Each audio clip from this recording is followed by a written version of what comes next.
السلام عليكم ورحمة الله وبركاته. اللهم صل على سيدنا محمد الفاتح لما أغلق والخاتم لما سبق ناصر الحق بالحق والهادي إلى صراطك المستقيم وعلى آله حق قدره ومقداره العظيم. വളരെ സന്തോഷപരമായ ഒരു വാർത്തയാണ്, അല്ലെങ്കിൽ ഒരു അറിവാണ് പറയുന്നത്. ഇനി പറയാൻ പോകുന്ന ഈ ഇസ്മ നിങ്ങളുടെ ജീവിതത്തെ തന്നെ മാറ്റിമറിക്കും. അത്രയും പവർഫുള്ളായ ഒരു ഇസ്മ, അള്ളാഹുവിൻ്റെ അസ്മാഉൽ ഹുസ്നയിൽപ്പെട്ട അതിമഹത്തായ ഒരു നാമം. ഈ നാമം ആര് പതിവാക്കുന്നുവോ അവന് സമ്പത്ത് വർദ്ധിക്കൽ അനിവാര്യമാണ്. അത് പതിവാക്കുന്നവൻ, നല്ല നിയത്തോടെ അത് പതിവാക്കുന്നവൻ ഇൻഷാ അള്ളാഹ് ഉറപ്പായിട്ടും സമ്പന്നത കൈവരിക്കുന്നതാണ് ഇൻഷാ അള്ളാഹ്. ഒരു കാര്യം ശ്രദ്ധിക്കേണ്ടത്, നിയത്ത് നന്നാക്കണം. കിട്ടുന്ന പണം ദൂർത്തടിച്ച് കളയാം, അല്ലെങ്കിൽ മോശം രീതിയിൽ ചെലവഴിക്കാം എന്ന് കരുതി അള്ളാഹുവിൻ്റെ നാമങ്ങൾ ഉപയോഗിച്ചാൽ അതിന് തിരിച്ചടിയായിരിക്കും ഫലം എന്ന് ആദ്യം അറിയുക.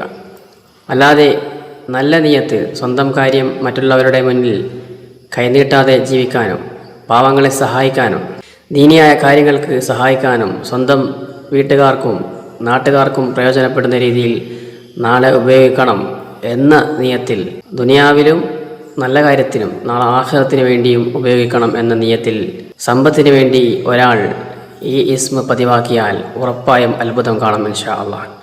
മഹാനായ സുലൈമാൻ നബി അലൈഹിസ്സലാം ഈ നാമം കൊണ്ടാണ് ദുആ ചെയ്തിട്ടുള്ളത്. അതുകൊണ്ട് തന്നെ അദ്ദേഹത്തിൻ്റെ പദവികൾ ഞാൻ പറയേണ്ട ആവശ്യമില്ലല്ലോ. അത്രയും ഉയർന്ന പദവിയിലാണ് അദ്ദേഹം ഉണ്ടായിരുന്നത്. മറ്റു പലരും, വലിയ മഹത്തുക്കളും ഈ ഇസ്മ പതിവാക്കിയിരുന്നു. അവർക്കൊക്കെ വലിയ പദവികളും വലിയ സ്ഥാനമാനങ്ങളും സമ്പത്തും അള്ളാഹു നൽകിയിട്ടുണ്ട്.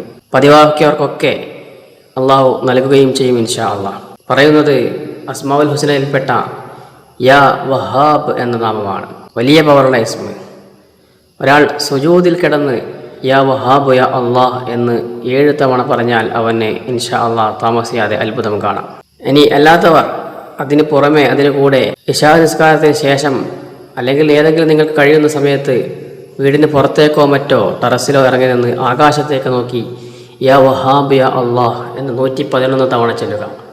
യാ വഹാബ് യാ അള്ളാഹ് 111 തവണ ആകാശത്തേക്ക് നോക്കി വളരെ വിനയത്തോടെ അള്ളാഹുവിന് മുന്നിൽ മനസ്സിൽ ഈ അർത്ഥം അറിഞ്ഞുകൊണ്ട്, അത്യുതതാരൻ, വാരിക്കോരി നൽകുന്നവൻ, കണക്ക് നോക്കാതെ നൽകുന്നവൻ എന്നൊക്കെ പല അർത്ഥങ്ങളും വരും ഇൻഷാ അള്ളാഹ്. ഒരുപാട് നൽകുന്നവൻ എന്ന് അർത്ഥം മനസ്സിൽ ചിന്തിച്ച് യാ വഹാബ് യാ അള്ളാഹ് എന്ന് 111 തവണ ചൊല്ലുക ഇൻഷാ അള്ളാഹ്. ഇത് തുടർന്നാൽ വലിയ സാമ്പത്തിക അഭിവൃദ്ധി നിങ്ങൾക്ക് കൈവരുന്നതാണ് ഇൻഷാ അള്ളാഹ്. എല്ലാവരും ഈ കാര്യം ചെയ്യുകയും മറ്റുള്ളവരിലേക്ക് അറിയിക്കുകയും ചെയ്യുക. അസ്സലാമു അലൈക്കും വറഹ്മത്തുള്ളാഹി വബറകാതുഹു.